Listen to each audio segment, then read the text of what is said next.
رئیس ولایت سوغد میگوید امیدوار است که مناقشه مرزی بین تاجیکستان و قرقیزستان از راه مذاکرات حل خواهد شد.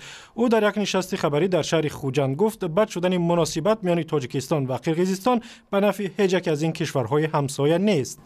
ساختمان یک راهی که وقتی من در کنم نیست. ما راه جالبی دادگی برای همسایه خود. راه بهانه کردن راهی نمی‌شناسیم که همین جنجال سر کردن. مردم اینجا سرسان کردن من هیچ دخل.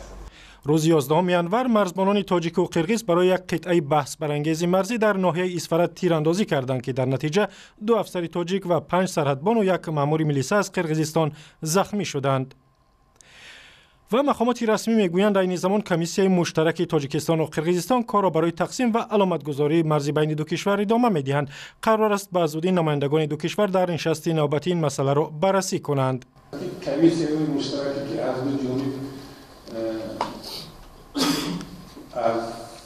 دو جانب پیشنهاد گردیده است امروز در ناحیه اسفرت و ولایت بورکن کار کرده است. تا کنون بیشتر از 400 کیلومتری مرزی مشترک تاجیکستان و قرقیزستان تقسیم و علامتگذاری نشده است.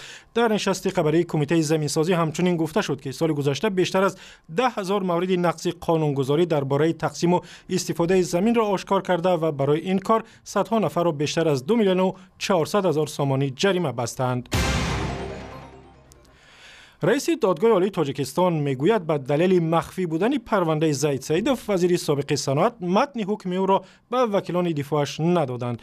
نصرت الله عبداللهیف در نشست خبری در دوشنبه گفت از سبب آنکه وکیلان زید سیدوف درخواست مخفی نگه داشتن حکم را نپذیرفتند حکم به آنها داده نشد. وکیلان صاحبکار شناخته این عملکرد دادگاه را مخالف قانون میدانند. زید سیدوف از تشبسکاران حزبی تاجیکستان نو با گناه‌های سوء استفاده از مقام رشوه‌خواری و تجاوز به ناموس به 26 سال زندان محکوم شده است، اگرچه خودش میگوید این اتهامات انگیزه‌های سیاسی دارد.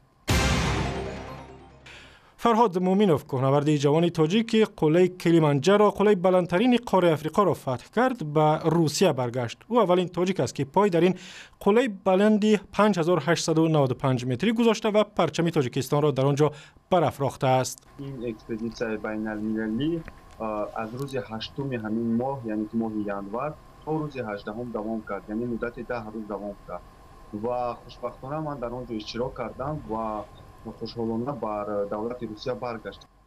فرهاد مومینوف در صحبت با رادیو آزادی گفت که آرزو دارد قله بلندترین جهان قله جمالونگ را فتح کند، ولی برای این مبلغ و سرمایه گذار لازم است. گفتگوی مفصل با فرهاد و اخباری از این هم بیشتر در تارنامه رادیو آزادی در صفحه‌های ما در فیسبوک، توییتر، یوتیوب و نکلاسنیکی و همزمینه مخصوصی رادیو آزادی برای تلفن‌های هوشمند.